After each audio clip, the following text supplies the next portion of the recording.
5, 4, 3, 2. G'day everyone, thanks for joining in. We've finally got it done. We finally got our space we like to call home, and we've got a name. So thanks for everyone who chimed in and given us our little bits of words of wisdom and whatnot. But Beyond the Barber Chair is where it's at the moment. So, yep, let's go. And thank you for tuning in. So this is our first guest appearance, and I'm so pumped to have one of my dear friends, Mr. Anthony Nafatali, more affectionately known as Ants the Barber. So thanks, yes, Ants. sir, man. This is a privilege, massive privilege. First guest, this is crazy, man. Like, I can't thank you enough, man. Bro, I thank you. I can't believe it worked out this well. Because Ants, to give everyone a little bit of an idea, Ants is an educator. He works at the Barber Temple, and he's also an educator ambassador for Wall. And so that sort of brought us into alignment. Yep. And I'm super pumped that he's our number one guest. Well, it's funny because as soon as I landed, I called Heath, and he's like, "Bro, you want to jump on the podcast?" I was like, "Say less, brother." And now we're here, man. So, and it really was that bizarre timing, because I knew he was coming up at some point, but I had no idea it was actually this week. And honestly, I literally just called you in the airport, and you're like, "I'm waiting for a cab." And man, first time here in the shop. I don't want to make it. I don't want to. It's just as soon as I walked there, I was blown away. He showed me videos and photos. In Brisbane, and it just blows the expectation. This is crazy, man. Thanks. Yeah, It's a evolution. It's a work in progress. Yeah. But I don't know. It's a love. Yeah. You know what I mean? Yeah. And that's sort of, I put myself in. You know what it's like. 100%. You can't do anything without love. You know, when you force something, it's just you're gonna hate it. Yeah. And I think for us, like starting off, we started off many years ago in a street shop, like down in the city heart, and I think from there we realised that we had the potential to be something special. Not only just obviously we offer haircuts, but it was more, I think, where we fit in society. And that whole place for the men's escape, the men's retreat, that sanctuary. Yeah. So and obviously a few years on now, 10 years on, and our staffing body has grown, and obviously you've seen it. I think we're sitting on 300 square meters. You guys can't see it, but if you are in Mackay, you need to come have a gaze at this place, because it's not just a barber shop. Yeah. You walk in here and it's got everything in here. You got games, you got clothes, it's just. He reckons he's making up a bed on my pool table. It's got ocean views, so he's like, crazy. This is it. You need to come see it, guys. But what you say, you made, your society sort of thing, like the community, definitely. You've made your mark here in Mackay, right? A lot of people know you're well known. Did it take a long time for you to kind of concrete that? Yeah, I think. You know what? I've got to be honest with you, bro. I think it did, but it was all like unknowingly. Yeah. I think because it was never the intention to be that received. Yeah. I was just sort of going about the daily routine, as me. Yeah. And then I think organically it grew to a point where the shop and the vibe resonated, and sort of people could. Yeah. So it sort of just happened naturally. Yeah, I really think that's what it was. But you know what the barber industry is like, like especially you're in that close quarters, that sort of you have direct contact with a person. Yeah. So immediately, whether you like it or not, you're breaking down barriers. 100%. Yeah. And you know exactly what it's like. How long? Well, all right, let's go back to the start. When did you decide, Anthony, Ants, I'm going to be a barber? How did it all unfold for you? So it's a funny story. Like before I started barbering, I was because you. Okay, so Ants. Now I'm gonna let you finish. I'm gonna let. All right. So he was a gun footballer. I just want to say that he was a gun footballer, and now he's the man of steel because he had an unfortunate incident. Yep. And he's titanium on the. All right. Proceed. Okay. Yeah. So do you want to touch on? Yeah. Let's go. Growing up, as an Islander, playing footy is normal. I started playing footy when I was 11. playing normal footy, you know, school footy, club footy, everything. And then as soon as I finished school, I sort of took a break from footy. Just because I wanted to find a job and, feed the family. Look, you know what I mean? And I think that's important. Like, I mean, I think there comes a certain time where anybody, boy, girl, young, old, you sort of, you have to think to yourself, in the sporting world anyway, have I got it? 100%, yeah. Can I do it? Yeah. Can this be, or do I have to look at a certain option? Because you've got to put food on the table, man. You've got to put a roof over your head. Yeah, and a lot of people don't realize that, like, if you're lucky enough and your mum and dad's well off, you could go through and play footy however long you want. Yeah. But in my circumstance, I wasn't lucky enough to. There was no trust. It wasn't. Dad was just working one job. We had 6 siblings. There was a lot of people to feed, so I had to take a break from footy and just find a job basically. Yeah. And I fell into landscaping. Oh.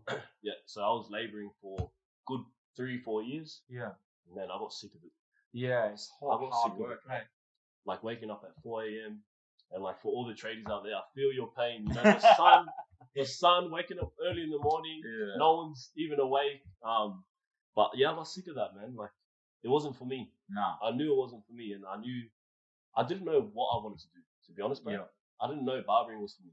Yeah. So, but obviously with landscaping, because I got actually one of my guys here, Geordie. He was a landscaper. Okay. And I mean, there's an element of creativity. Yeah. 100%. Yeah. So I get that. So you've obviously started out having that creative mindset. Yeah. I wouldn't say creative. I was just following orders, mate. I was just following orders. But I did that for 4 years. Did my apprenticeship. I finished it, and I was like, one of my mates was a barber at school. Yeah. I was like, bro, can you teach me how to cut hair, please, bro? I want to do something. I was always interested in watching YouTube videos. You know how it is, bro. Yeah. Watching YouTube videos, bro, and then I sort of just started learning from him like 3 times a week, going to his house. I'm not getting paid. Yeah. I just wanted to learn like an hour, just shadow him. Yeah. Shadow him, and then after that, I got into Tommy guns. Yeah. Started cutting in barbershop. Started my apprentice when I was 21 or 22. And now I'm here, bro. Now I'm an educator in 2.5 years in the industry. Yeah. And that's what I don't think people understand, just the movements that you are making with the industry, because knowing you and knowing the person you are and the passion and drive you've got, it's no wonder you are making waves and you're doing so well. Bro, I appreciate that, but I can't take all the credit. You know what I mean? Like, it is true when they say surround yourself with people that want to level up. Yeah. So I just got lucky enough that I was around good people, and they've helped me elevate my career to where I can't even, well, and that's where you.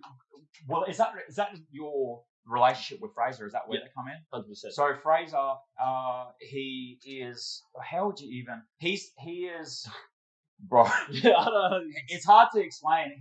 He's a go-getter. He's almost like trying to revolutionize how we see things with the barbering game. Like the Barber Temple is.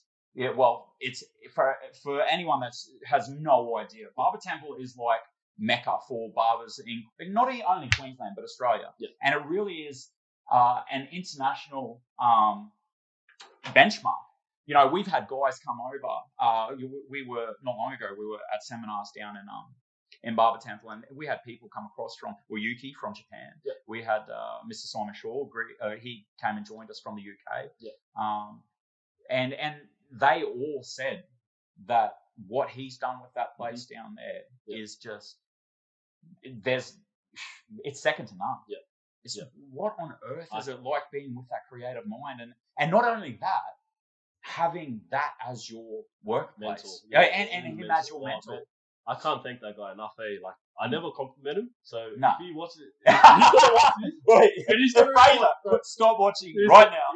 I can't thank that guy enough. He's helped me not only in barbering, but also in life. Like, he's helped me, elevate with financial skills, barbering skills, even life skills. Like, dude, I was down there. I think we were outside having I think we were having that barbecue that day that we had that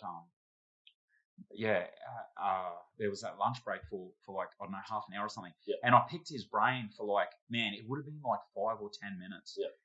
And honestly, that guy, he's driven, On man. the go. And On the go, yeah. But like, you can throw something at him, Yeah.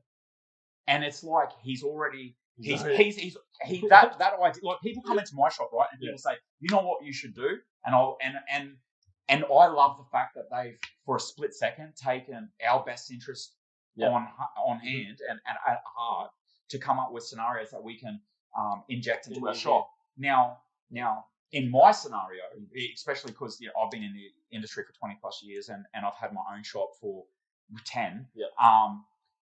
There aren't that many stones I've left unturned. So when people throw things at me, I kind of like, that's a really cool idea. I've already thought about it. Now, I was talking to that dude for 15 minutes, and we were talking about so many different things, and he's like, are you serious? And the things that he was giving me as insights or knowledge, or dude, there was not one thing that was like flaky. He was on the money. And so to tune into that sort of mindset on a daily basis, bro, that's something. That's what I mean. Like, for all the young people out there, you don't know what you're doing. Surround yourself with good people. People that want to elevate. Whether it's in your career or even in life. Like, that's one thing I would say. Yeah, and I think that's massively important for people to understand, not only aligning yourself with those people, but if you are in those toxic scenarios where there's negative naysayers and blah, blah, blah, you need to understand that if you want to get somewhere and like you said, level up, you need to be open to the idea of moving on. Just because you're cutting ties with some people doesn't mean that you have to be sworn enemies, or it just means you need to keep yourself around people that will give you the correct guidance. 100%. So, Fraser, that's it, bro. We're not giving you any more. No more. We're done. We're done. So, you're up in Mackay here doing some education with some of the barbershops around here. And that's awesome, giving back to the community in those ways. What do you feel, that you get out of these scenarios and not only that, where do you see yourself going inside that whole education realm, giving yourself selflessly to the industry? Well, funny enough, like, I didn't even know what education or being an educator was, because I'm still an apprentice, because I've only been in here for less than 3 years. So for someone like Fraser to ask me to become an educator, he totally seen something in you. Oh man, like, I've had the pleasure to sit on some of Ant's some of his lectures and tutorials, and it's a daunting scenario. Even this podcast right now, I think the greater population will never truly understand, because perhaps they won't get an opportunity to have to, or to want to be in front of the camera or in front of the microphones and those sorts of things. But being in front of a live audience, as well as people and peers inside the industry, when a lot of those people, they already have either knowledge, skills, or preconceived ideas of what they're getting when you're delivering. So for you to come on board at such a young age, and B, the experience level is a credit to you, but also a credit to him to highlight that. But like I said, I've had the pleasure of watching you in action, and you know what you're doing, and you know what you're talking about. You are no slouch. I like to think I know what I'm doing. It just comes out of my mouth. But it's like anything. If you love something that much, it's just natural. You know what I mean? So, you're back to your question. It's like when you have a kid, you teach them how to ride a bike.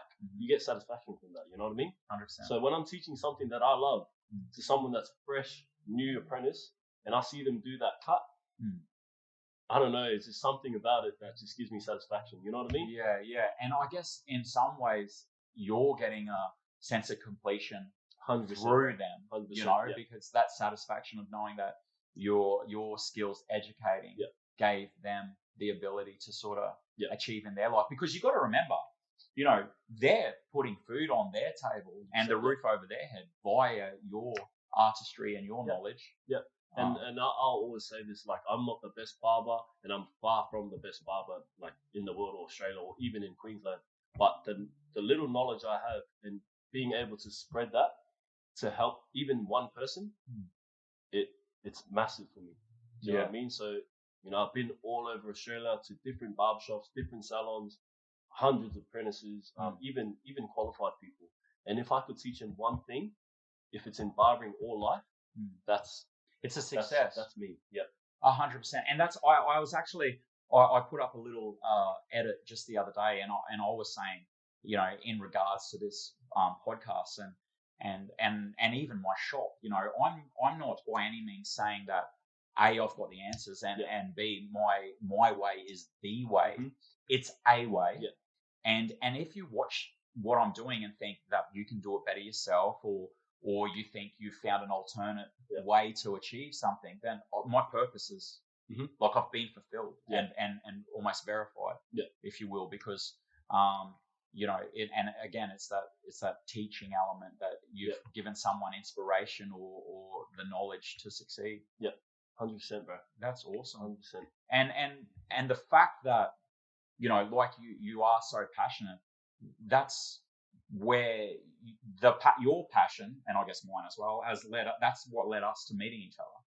That's which crazy, was you know what I mean? Like, it sounds corny, but it's being able to meet people like Keith. It's crazy. Yeah, like I can't explain it. You know what I mean? Like being in the same industry, and it's made us connect through that. Like even the whole war team, all of the war team. Yeah. So Ants and I, we've been blessed to be, I don't know, do we say picked up by war?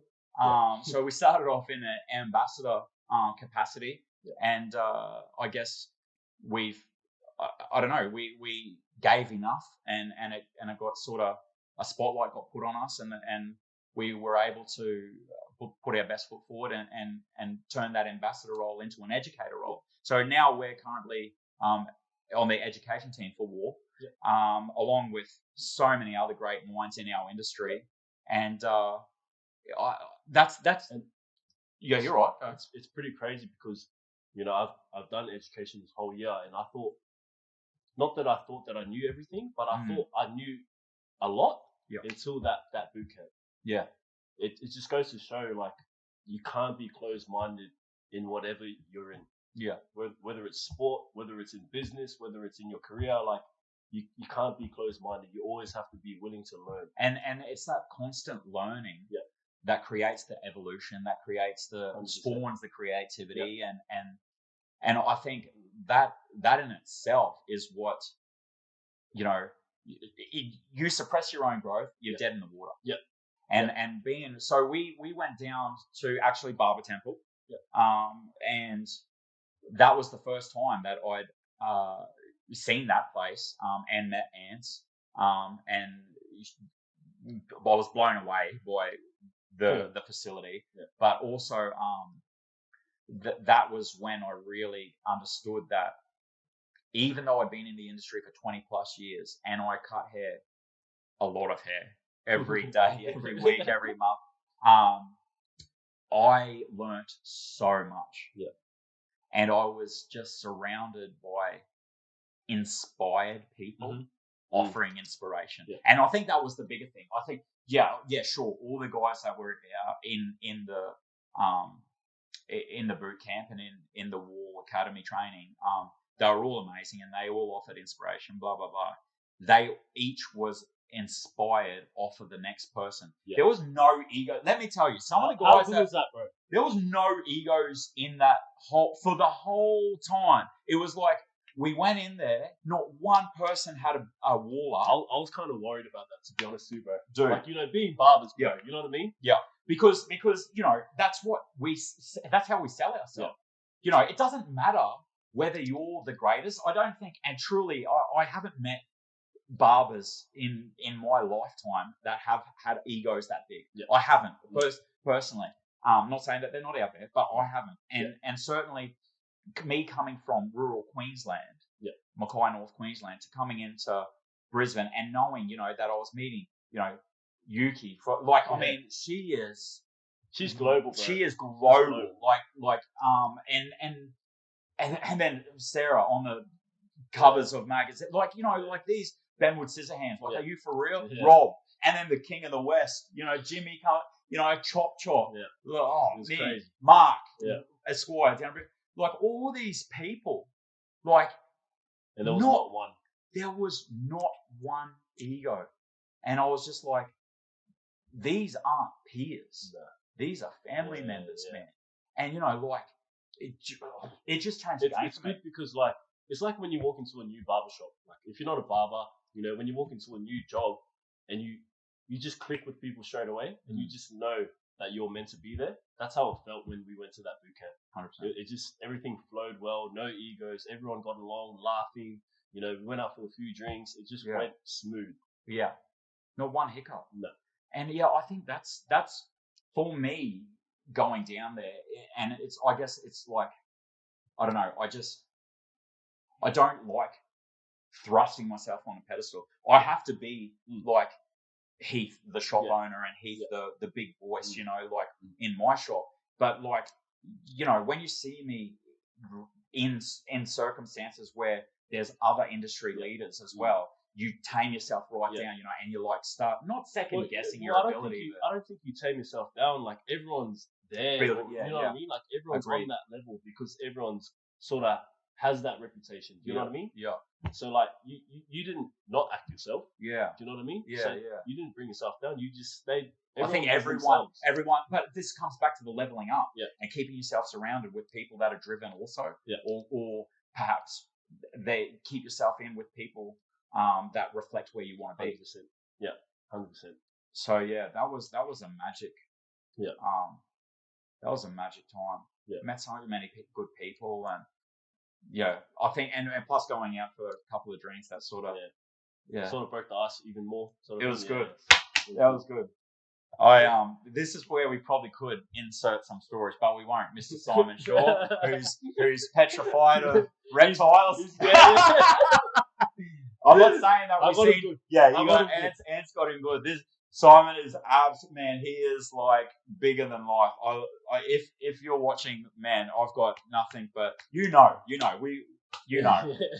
gets it. But he's from England, man. He don't have the snakes that we got over here. And this guy, he stitched him up. We were telling this massive story, and Mandy, she was talking about how there was a snake in her house and they couldn't find it, and then next minute there was baby snakes, and you could just see Simon going back into his shell. Wiggling. And he's he's the loudest guy. Mate, and he was getting quieter and quieter, and he was getting more and more withdrawn. And this guy is like, he's noticing it. I didn't even see what was going on, and he's slowly sneaking back into the darkness. And then we finished the story, and there's been pictures of these snakes that got caught, and Simon's all different shades of pale, and then next minute Ant sneaks up behind him and just And I've never seen a grown man jump that high and scream that loud. It was funny. It was a sight. It was good. Thank you. That was. But that sort of was a massive highlight for me in my barbering career thus far. Oh, same. Same. And I think it's put us in good stead moving forward, and we've sort of been highlighting the importance of education up and down the East Coast. Yeah. And obviously you guys are taking the forefront and going out to regional Australia and regional Queensland and doing your bit. I'm so pumped at the opportunity that I'm going to provide with WAR. 100%. Bringing those. It's a big thing. It's huge. It's a big thing. Bringing the education. Like if you guys don't know, WAR's is the biggest clipper company in the world. Yeah. Like you go to pet grooming shops, WAR. Yeah. You go to a dad's bathroom, you open up his cupboard, WAR shaver. Massive. It's the biggest thing. So being able to represent that, and have that behind our back is, really it's massive. It's massive. And it's sort of, I don't know, it not only stamps home how passionate we are and having someone believe in us to give us that sort of authority, I guess, is just massive. And now that we can sort of infiltrate the rural settings, like your north of Brisbane, as opposed to everyone going down to the metro regions, it's just going to be such a powerful thing for the 100%. barber and hair industry. Yeah. And I think like young kids, like teenagers, I think that's what they need. Like they need someone to kind of push them towards, you know, what they want to do. Yeah, do you know what I mean? Because this, let's be honest, this isn't just a job. Nah. You know what I mean? No. It's a career, it's a way of life, it's all these important things. Yeah. But a potential to make something of yourself, you know. Yeah. We have so many kids come past, you know, and saying, dropping off resumes, making that, you know, you have these young fellas that they might be shy, or they might sort of shy away from the spotlight, and they're walking straight up to me. Hi Heath, my name's, you know, Little Johnny or whatever. Have you got any jobs going? Can I sweep up? Can I be a part of it? And now, especially with this shop being so big, 300 square meters, now I can say, come this Saturday. See if you like it. You know, and like you did, you went to your mate and said, can you teach me how to cut hair? You just did grunt work and just did started from the bottom. And I think that's a beautiful thing. Having all this education coming up and down the coast, they can put their hand up and say, hey, I want to have a go. And once they, you know, ascertain whether or not this is for them, if the answer is yes, it's for them, cool. Here's some education. Let's give them the tools to, and I think that's such a powerful thing. 100%. Even being able to give that opportunity to like a young kid, you know, because, you know, we don't know what's going on in people's lives, and for you to give that, do you know what I mean? It's something different where it's priceless.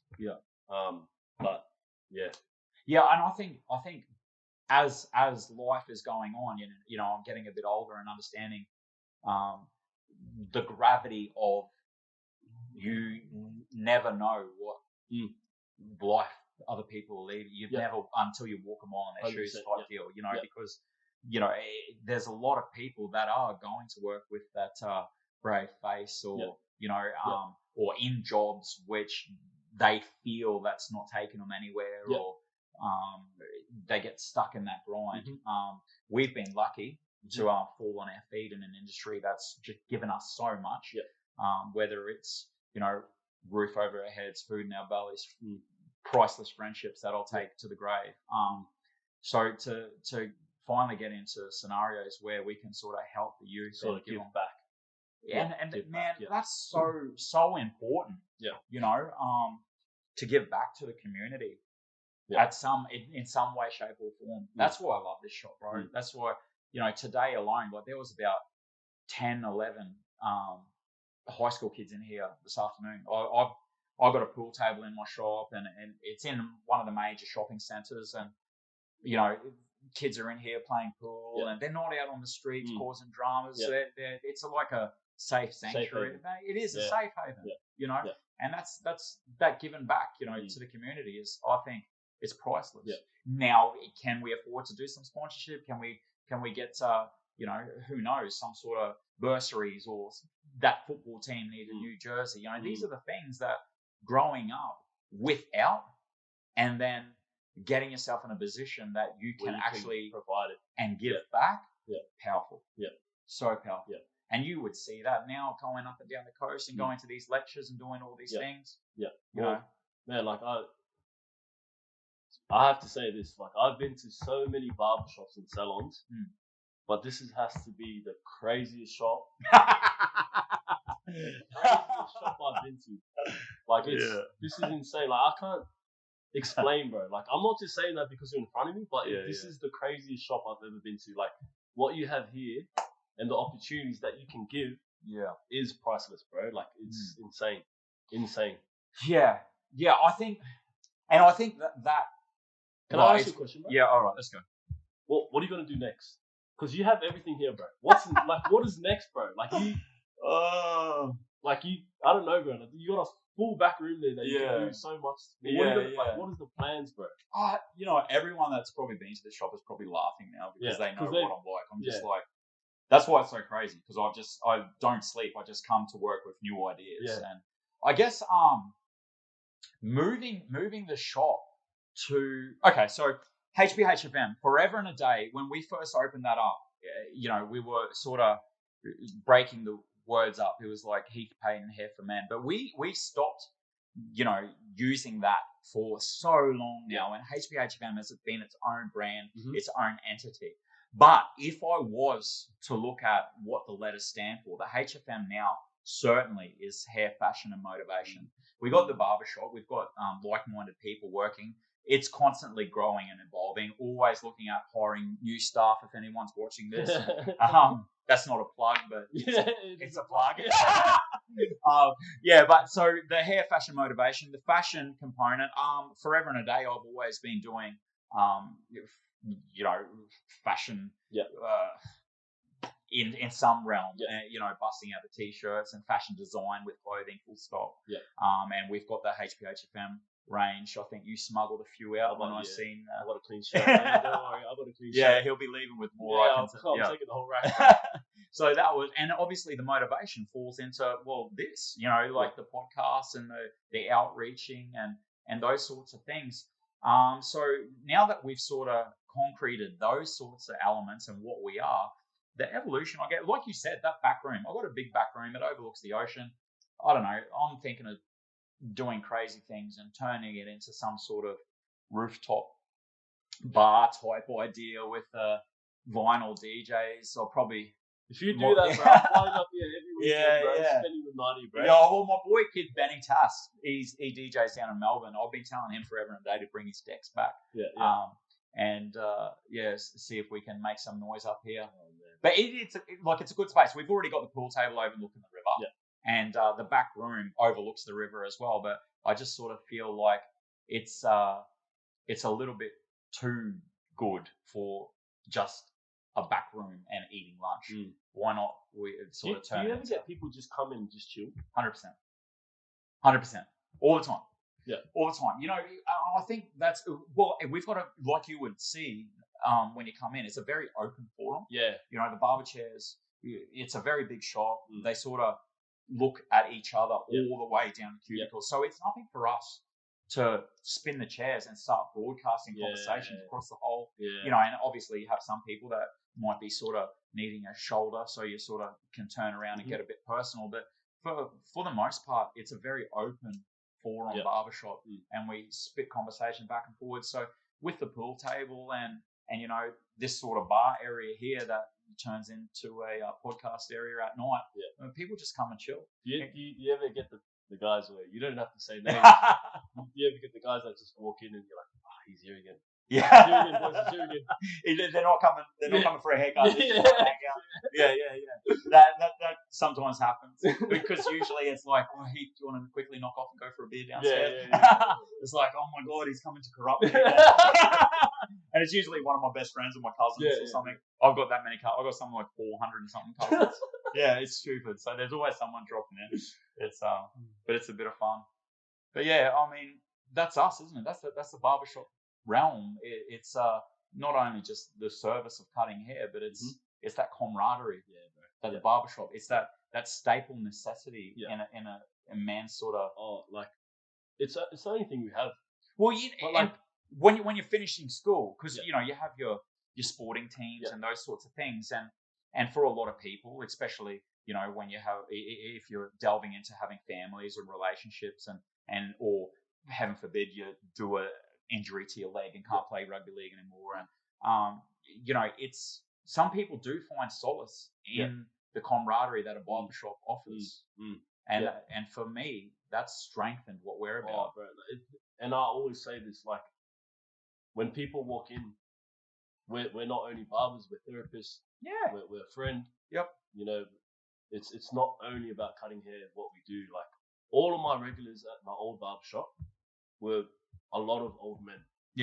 That their wives passed, or they're just lonely. They just wanted someone to talk to. It's just the two back inside, But it's all about that bond, that trust you build in the chair. That's powerful.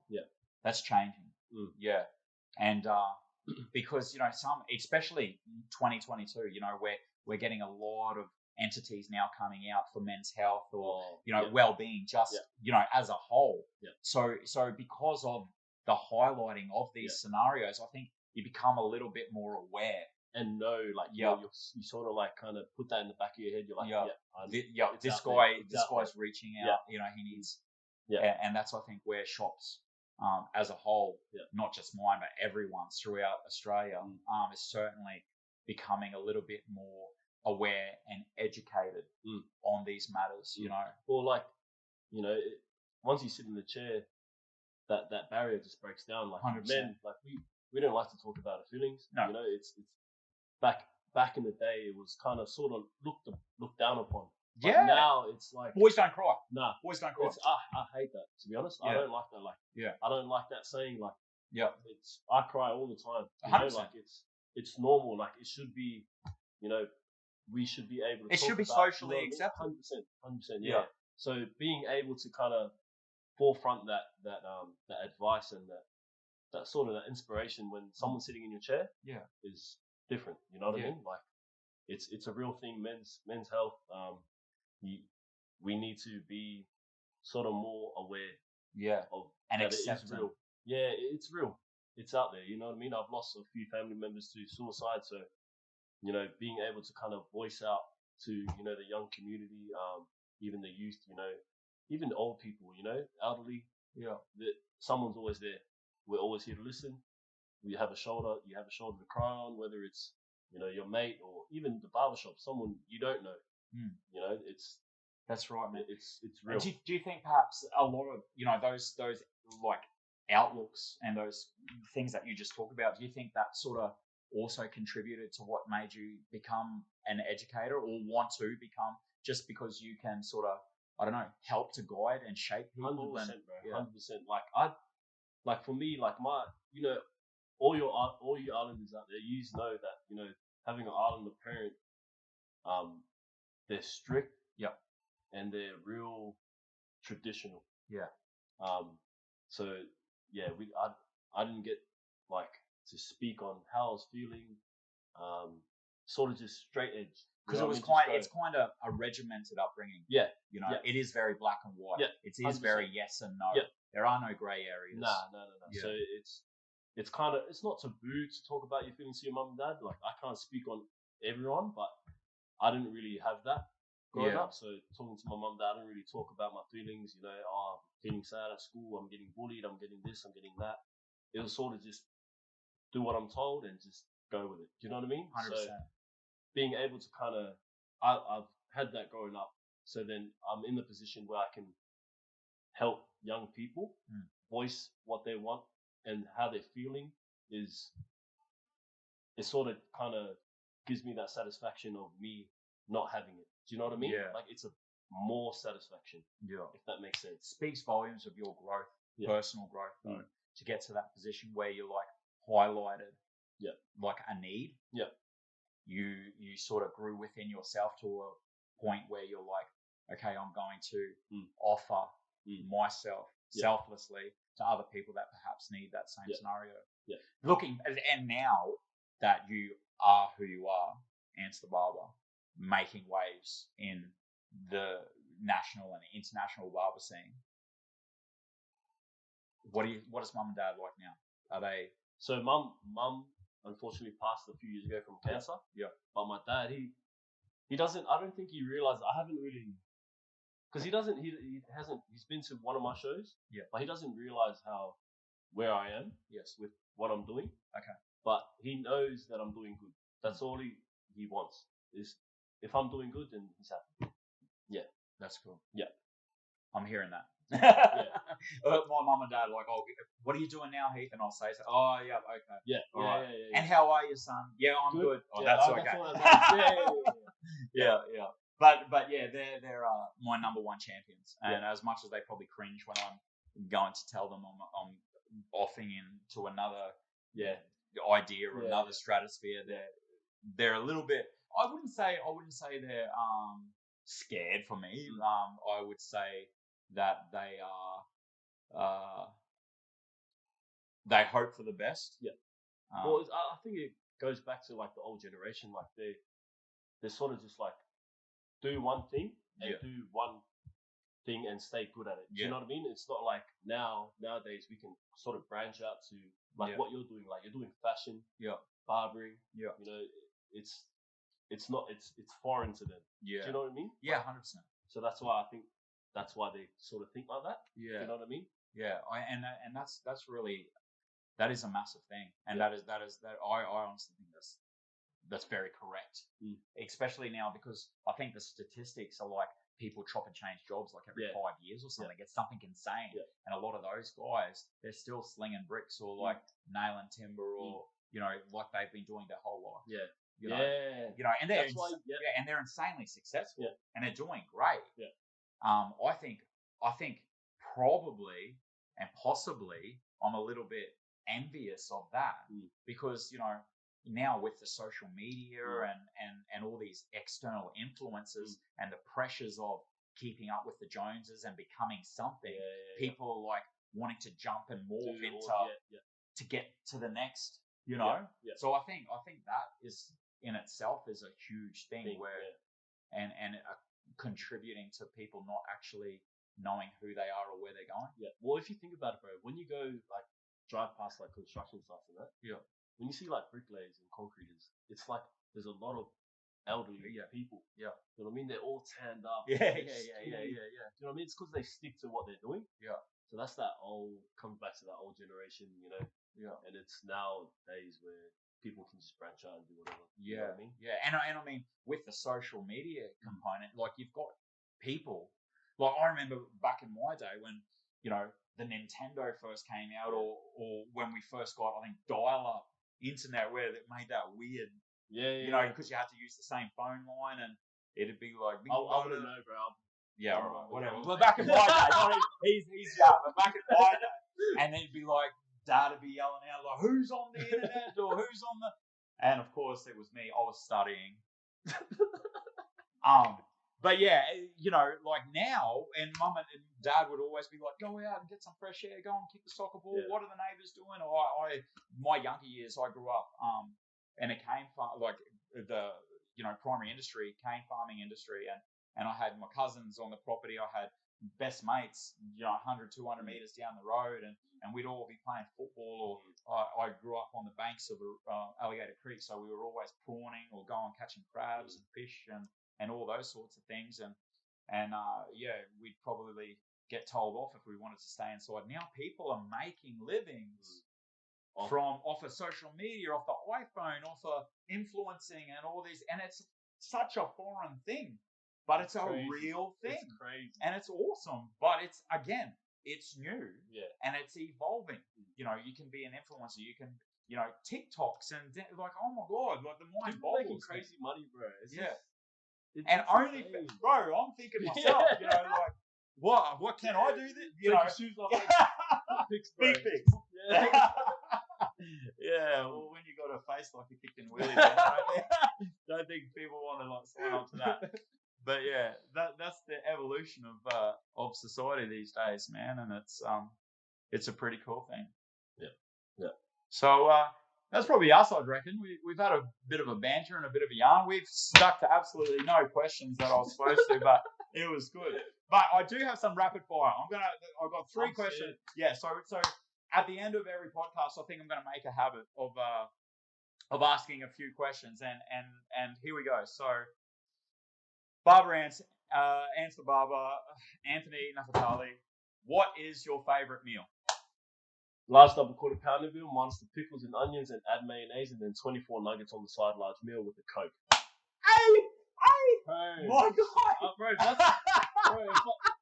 when I go sleep, bro, that's all I think about. But, bro, funny thing, real quick. If I have pickles and onions in it, I won't eat it. Hey! It's been contaminated, I won't touch it. Contamination. Wait, I'm like that, bro. I can't have sauce with my nuggets. See, that's weird, bro. This is why I shot this after hours, because all the boys, they roast me, man. They roast me. They're like, "Why you want dry ass nuggets for, bro?" I don't know, man. I think like, and it's like, I like a good steak. I don't want no gravy. I don't want no, because I don't want. Camera guys laughing, what is going on here, bro? Like, bro, you're tainting the integrity of the meal.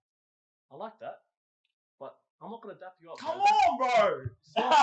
Hit me with the next one. All right. What superhero skills would you want to possess? Easy, bro. I'll pause time. Oh, wait. Yeah. Pause time. Go and do your thing. Run around.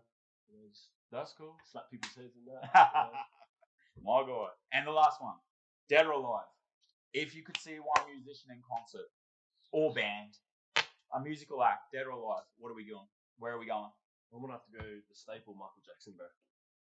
Yeah. I thought about this the other day because when I was like thinking of the questions I was going to ask,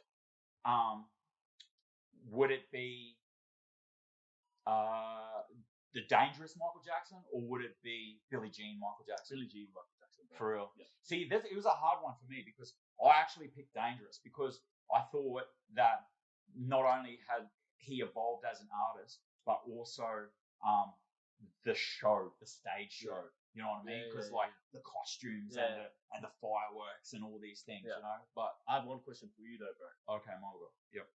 Chris Brown or Michael Jackson? Who is more famous? Michael Jackson.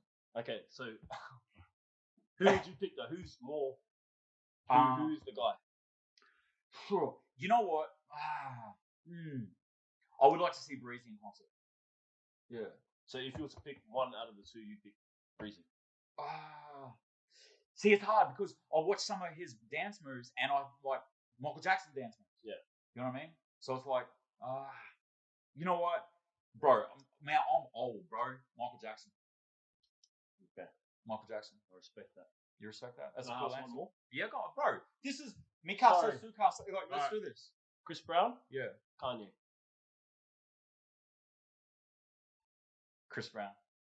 Chris Brown? Drake. Oh. I always ask these questions in the barbershop. Okay. I gotta be honest with you, bro. Like, I think that Chris Brown's concert would be like more of a hype because of the dancing and that. Yeah. But bro, if Drake came in concert, man, he's got so many songs that I like, man. Bangers. So many bangers, bro. Yeah. So, I'm sorry. So Drake? Drake, 100%. Okay, Drake or Michael Jackson? See how I just brought it back to him? See that? Oh. I'm the interviewer now. Oh, damn, bro. This is rapid, bro. Drake.